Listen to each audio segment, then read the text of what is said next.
Bismillahirrahmanirrahim.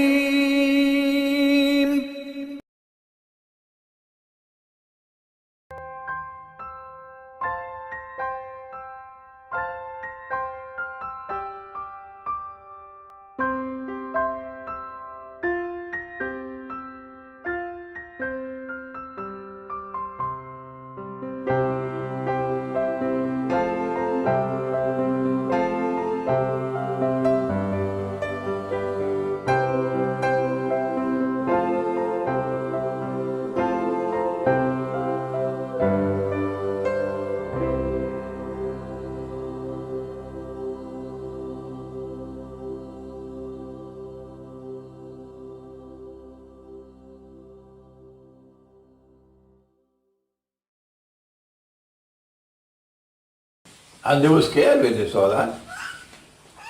And the man began to speak to them and question them. Where are you from? And they said, we're from Arabia. Has the Nabi al-Ummi, for us that means the Nabi who is unlettered. But for them it means the Nabi who is not a Jew. Has he come? Yes, he has come. Are the people following him? Some are and some are not. Well, I tell you, they should follow him, says this man. And then he declared, I am Dajjal. I am Dajjal. And when I am released, meaning he's not as yet released, I will enter every town and every city. I will enter every town and every city.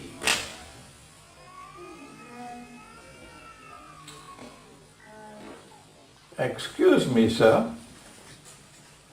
How can a human being enter every town and every city? Huh? I would have said to him, this is not a normal human being. I will enter every town and every city. A normal human being can't do that.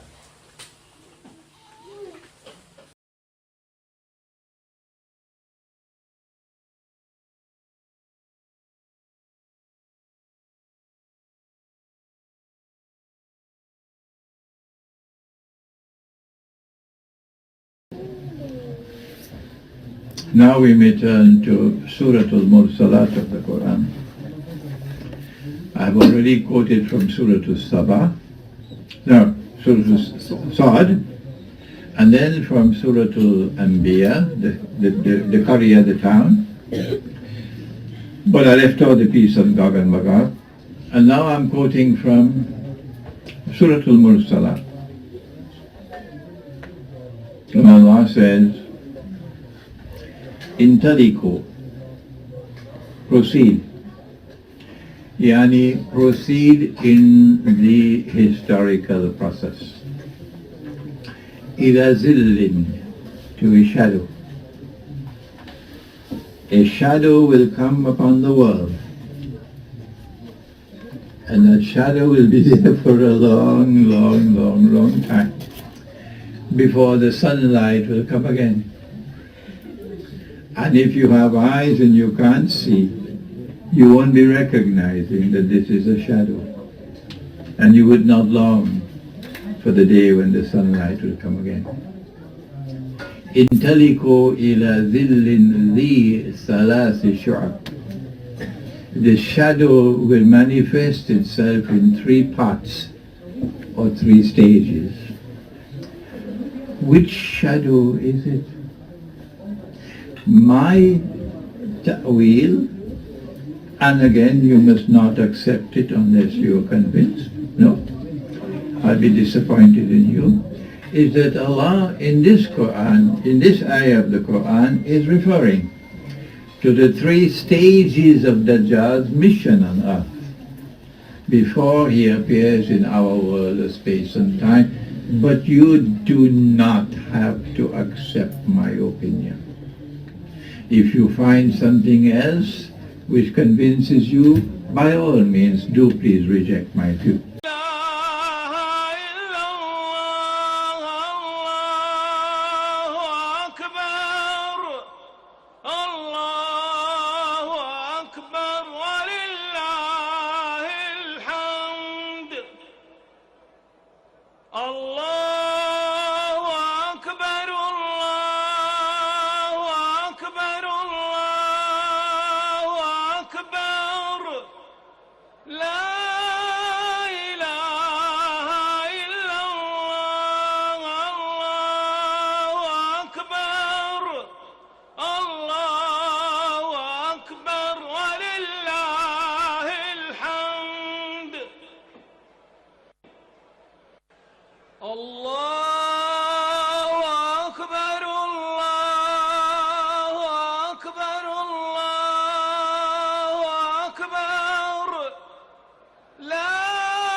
According to the Masonic Encyclopedia, another symbol for resurrection is the Egyptian obelisk.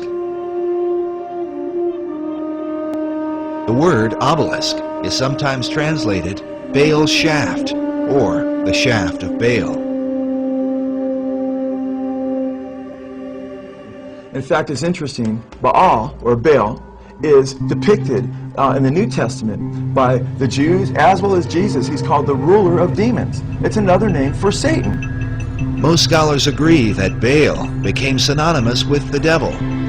For the Mason, the corn, wine, and oil ceremony might as easily be dedicated to Baal as to any other god. It's believed that at the higher levels, the Masons secretly worship Baal under a hidden and unusual name. As you go higher up in the Masonry, you learn the secret name of God, which is a secret and the lost word that the Masons in the Blue Lodge seek. They already know it. It's Jobulun. It's a combination of Jehovah, Baal, and Osiris. It's a deity that is not the God of Abraham, Isaac, and Jacob. From a biblical Christian standpoint, and as a Christian, I have to really take issue with this, because there are many scriptures from Genesis to Revelation that condemn idolatry and worshiping other gods. Coyle's Encyclopedia of Freemasonry, he admits on page 516 that Jebulon is basically a composite of 3 different names of different gods.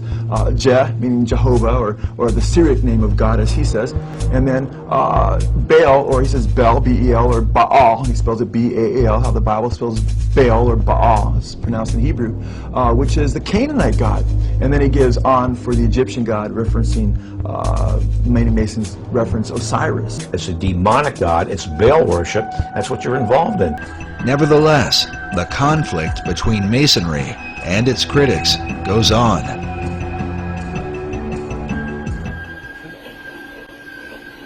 To raise the royal arch. Ra, Bel, On. Ra, Bel, On. Ra, Bel, On. Masonic Lodge has taken the sacred name of God and mingled it with the name of pagan deities.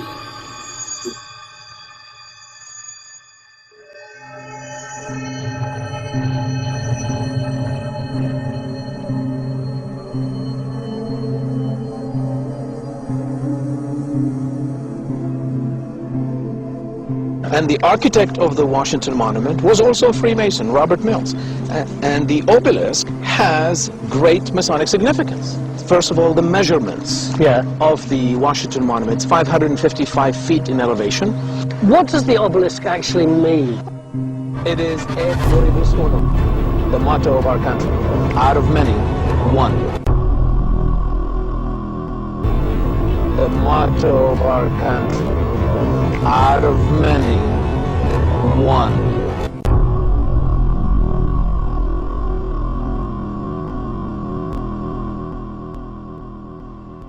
But what about the most secret society of them all? Adam Weishaupt's Illuminati, the brotherhood that vowed to bring all the other secret societies together to control the world. Is it still actively pursuing its diabolical plan of world domination? Indeed, shocking new facts that we have uncovered reveal that it is stronger than ever today. Studying a top secret society is much like studying the current of a lake. The ripples on the surface give us clues to know what is going on in the darkness below. The Illuminati's grand plan required that it infiltrate the governments of all countries around the world.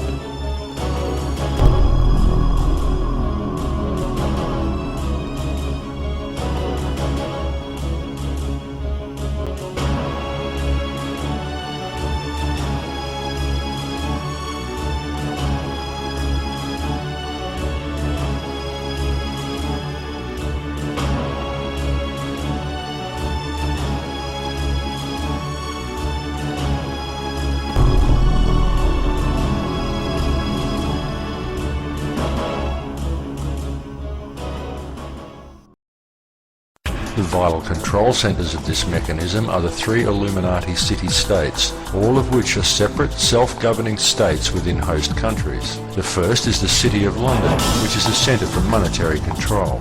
The second is Washington's District of Columbia, which is the centre for military control. And the third is Vatican City in Rome, which is the centre for spiritual control. Each city-state is a completely separate, self-governed and sovereign state within an external sovereign country. Each has its own laws, its own news services and its own infrastructure. Each pays no taxes to the sovereign country in which it is located, and each has its own flag. Each flag bears either the 3 stars, the 3 crowns, or the 3 dragons, signifying the 3 city-states. Each city-state also has its own obelisk, as the bloodlines that control the world can be clearly traced back to ancient Egypt. Through incestuous intermarriage, most of the royal families of Europe can claim Merovingian descent. And it is said that from these royal families have come all 44 of the United States presidents. These connections around the world through the Priory of Zion provided the Illuminati with the means to influence politics and power around the globe.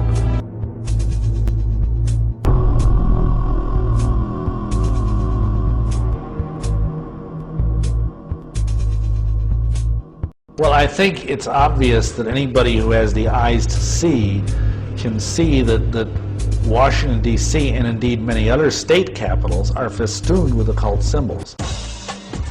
Because these symbols come from the esoteric realm, it is important to define them according to the thinking of occult philosophers.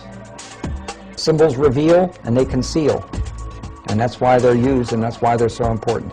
They reveal to those who have eyes to see and ears to hear, and they conceal from those who do not have the eyes to see or ears to hear. Meanwhile, the pyramidion at the top is made up of 13 levels, just like that of the pyramid on the Great Seal of the dollar bill. Take a look at the pyramid on the backside of the American dollar bill on the left. It says Novus Ordo Seclorum, the new social order of the ages, the New World Order. And then it says Annuit Coeptus, meaning our enterprise is crowned with success. These are Masonic symbols. The obelisk is a phallic symbol. It is a penis. In 1876, Marsh was the U.S. minister to Italy. While there, he spent years studying the many obelisks which had been brought from Egypt. It was he who realized that the height of a traditional Egyptian obelisk was approximately 10 times the base, causing the plan for the Washington Monument to be reduced from 600 feet to 555 feet. They didn't just drop it on top of the grass. It would fall over in some sort of earthquake. They generally put 20% of the structure beneath the ground. 20% of 555 is 111. Add them together, it's 666. Sinister shapes, occult symbols, and could the architecture even be called satanic? If I would have told you this 15 years ago, I might have gotten shot. When they're shooting at you, you know they're serious.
We press ahead to get as close as possible to the columns representing Satan. We press ahead to get as close as possible to the columns representing Satan. You can see this is where people held the stones, and you can see the animation around on people's faces even as they try to fulfill this part of their Hajj duty. Allahu Akbar! The pilgrims have to repeat this exercise at 3 pillars.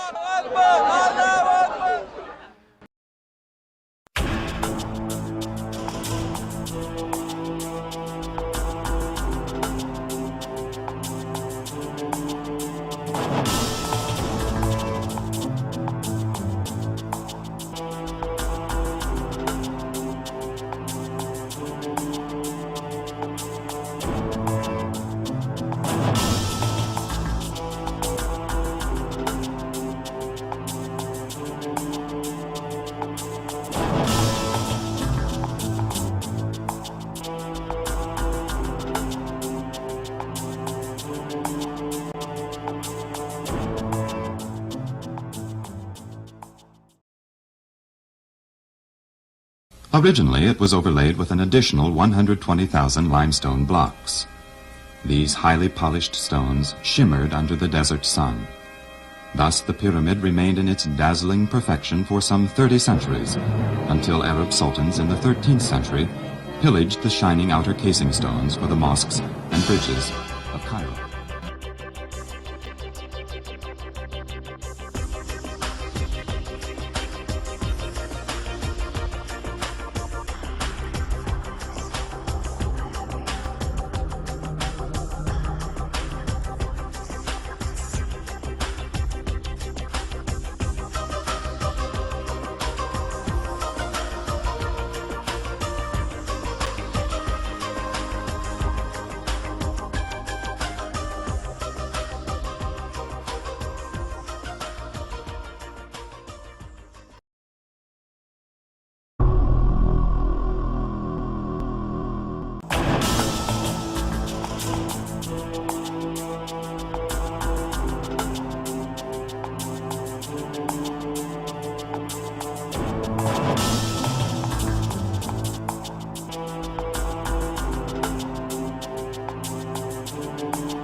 To ease access to the pillars, the Saudis built a two-tiered pedestrian walkway, a kind of spiritual superhighway.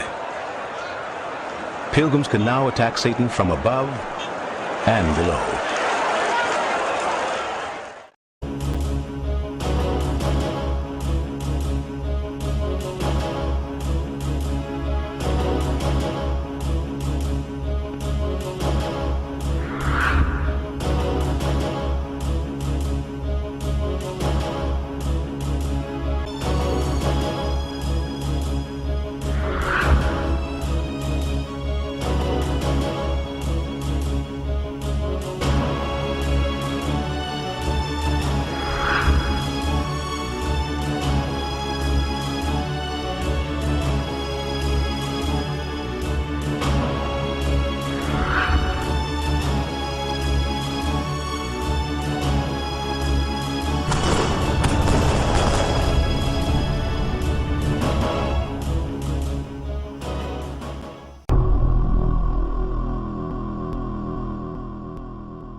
When you want to talk about symbols and what they mean, you really have to look at who's authored these symbols. Symbols reveal and they conceal. And that's why they're used and that's why they're so important.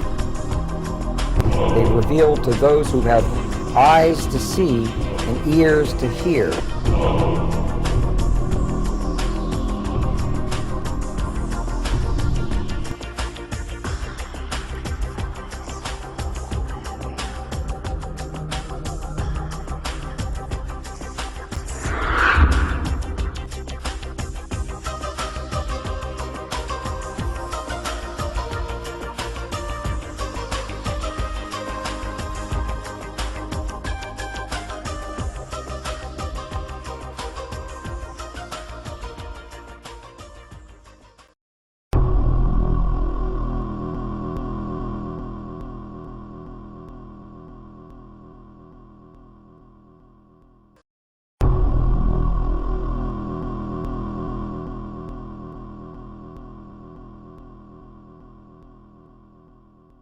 With me, our respected and honorable Sheikh, Dr. Ahmed Saifuddin. MashaAllah, we are really greatly fortunate to have him with us here on this very special day, and he is going to highlight some of the significance of this day of pelting. They will be stoning the first Jumrah first, then the middle Jumrah, then the big Jumrah. And the purpose of pelting and stoning is actually to remember Allah subhanahu wa ta'ala.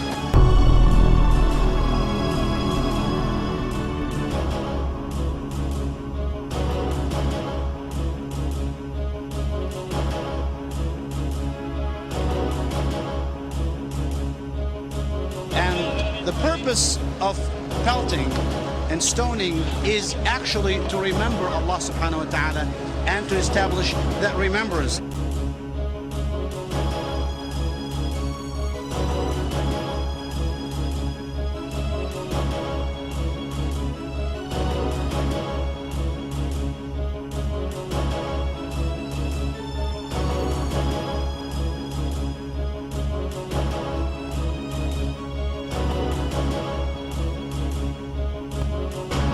Of tawaf and the purpose of sa'i and the purpose of stoning the jamarat is to establish the remembrance of Allah, and that's why those who are stoning are required to take only small stones and not big ones.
الله أكبر